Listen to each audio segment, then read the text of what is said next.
शिवशक्ती प्रार्थना या चॅनलमध्ये तुमचं खूप स्वागत आहे। आज मी आपल्या घरातील देवांबद्दल सांगणार आहे।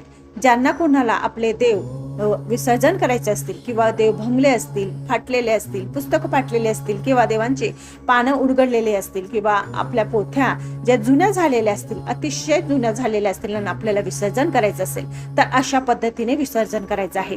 कारण की देवांचे अशा पद्धतीने विसर्जन करणं हे स्वामी समर्थ केंद्रानुसार तुम्हाला सांगणार आहे की देव इकडे तिकडे ठेवू नका। कारण की आपण ज्या वेळेस आपल्या देवांची आपल्या घरामध्ये जे देव भंगित झालेले असतात, पाण्यामध्ये बुडीत म्हणजे पाणी घुसतं, त्या देवांमध्ये बुडबुड आवाज येतो, ते देव कोणी सांगितलं म्हणून आपण एखाद्या मंदिरामध्ये किंवा झाडाखाली ठेवतो, त्याच्याने आपल्याला दोष लागत असतो, आपल्या घरात दारिद्र्यता येत असते, संकट येत असतात। म्हणून आज मी स्वामी समर्थ केंद्रानुसार तुम्हाला सांगणार आहे की जे भंगलेले देव आहे, खराब झालेले पुस्तक आहे किंवा फाटलेले जे फोटो आहेत देवांचे ते कुठे ठेवावे आणि त्यांची विधीप्रमाणे कशी विसर्जन करावं याबद्दल तुम्हाला माहिती देणार आहे। बघा, देव विसर्जन करण्या अगोदर आपल्या घरातील भंगित झालेले देव, खंडित झालेले देव, मूर्त्या त्या आपल्याला एका ताम्हण्यात ठेवायच्या आहे। त्या ताम्हण्यात ठेवून त्यांना हळद, कुंकू, अक्षदा, फुलं आणि तुळशी पत्र अर्पण करायचे आहे।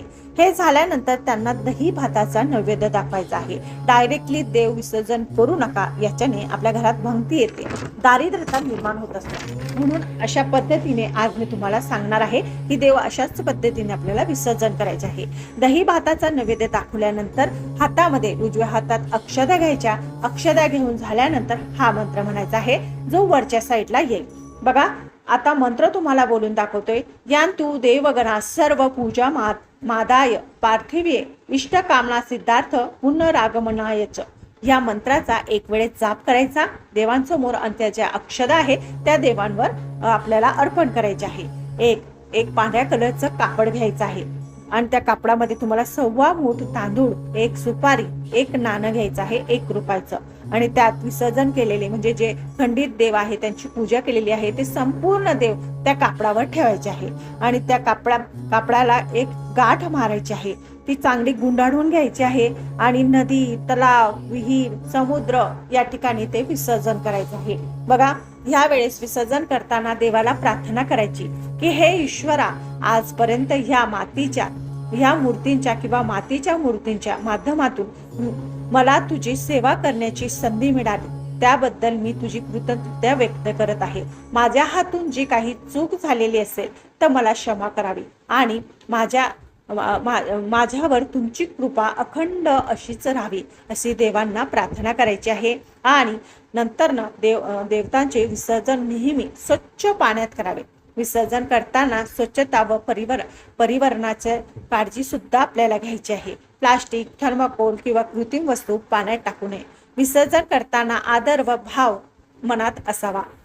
खराब झालेले देवमूर्तीबाबत महत्त्वाची गोष्ट, तुटलेले, भंगलेले, जळालेले किंवा अत्यंत खराब झालेले देवमूर्ती नियमित पूजा करू नये। अशाने आपल्या घरात भंगती येते, दारिद्र्यता निर्माण होतं आणि दोष आणि वास्तुदोष निर्माण होत असतो। अशाने आपल्या घरात संकट सुद्धा येत असतात। अशा मूर्तींना अनादर करू नये, कचऱ्यात टाकू नये, एखाद्या झाडाखाली सुद्धा ठेवू नये। त्यांनी विधीपूर्वक मी जशा पद्धतीने सांगितली तशा पद्धतीने त्यांचं विसर्जन करायचं आहे। भंगित मूर्ती विसर्जन वाहत्या पाण्यात, स्वच्छ नदीत किंवा धार्मिक परंपरेनुसार योग्य मंदिरात जर तुम्हाला करता आली, मंदिरात जर ठेवता आली तर त्या ठिकाणी ठेवा, नाही तर पाण्यात विसर्जन करा। वाहत्या पाण्यात विसर्जन करणे शक्य नसल्यास मूर्ती स्वच्छ पांढऱ्या कपड्यात गुंडाळून पवित्र जी जागा असते त्या ठिकाणी ठेवली तरी सुद्धा चालेल, पण शक्यतो मूर्ती ही विसर्जनच करायची आहे। कारण की आपण त्याच्यावर मनोभावेने, श्रद्धेने आणि अतिशय विश्वासाने त्याची पूजा अर्चना करत असतो आणि काही कारणास्तव त्या भंग पडतात किंवा खराब झालेले असतात, खूप जुने देव असतात, मग ते काही वेळेस खंडित झालेले असतात, तर ह्या देवांची आपल्या देवघरामध्ये पूजा केली जात नसते। किंवा नारळ असतं, नारळाला सुद्धा तडा गेला म्हणजे नारळ सुद्धा लगेच विसर्जन करायचं असतं। असं म्हणतात आपल्या घरामध्ये जो कळश भरलेला असतो तो आपल्या संकटांचं निवारण करत असतो। जी आपली कुलदेवी असते ती आपले संकट त्या नारळवर घेत असते। म्हणून प्रत्येकाने आपल्या घरामध्ये एक नारळ नक्कीच ठेवायचा आहे, ज्या आपल्या कुलदेवीच्या नावाने भरायचा आहे आपल्या देवघरामध्ये।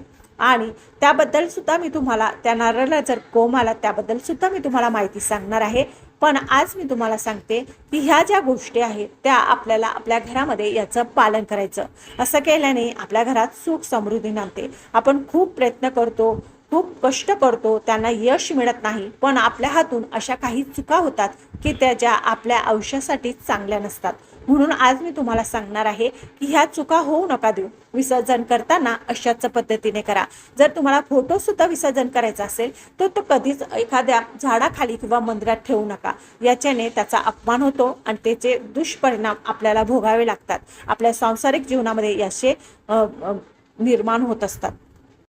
कळत न कळत अशा चुका आपल्या हातून होतच असतात. मग अशा वेळेस ह्या ज्या स्वामी समर्थ केंद्रामध्ये ज्या गोष्टी सांगितल्या जातात त्या पद्धतीने केले तर नक्कीच आपल्याला त्याचे लाभ प्राप्त होत असतात.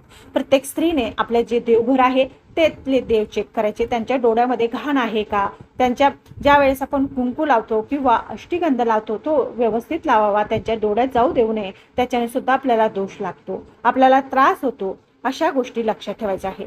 कधी पण दिव्याची जी वात असते ती नेहमी रोजच्या रोज चेंज करायची. अशाने सकारात्मक ऊर्जा वाढत असते. तीच जर वात आपण नेहमी नेहमी लावली तर त्याच्याने दारिद्र्यता येत असते. आपल्या घरात नकारात्मक शक्ती भरपूर प्रमाणात पसरत असते. म्हणून रोजच्या रोज वात सुद्धा आपल्याला बदलायची आहे. या ज्या गोष्टी आहेत त्या नक्कीच फॉलो करा. माझं चॅनल आवडत असेल लाईक करा, सबस्क्राईब करा.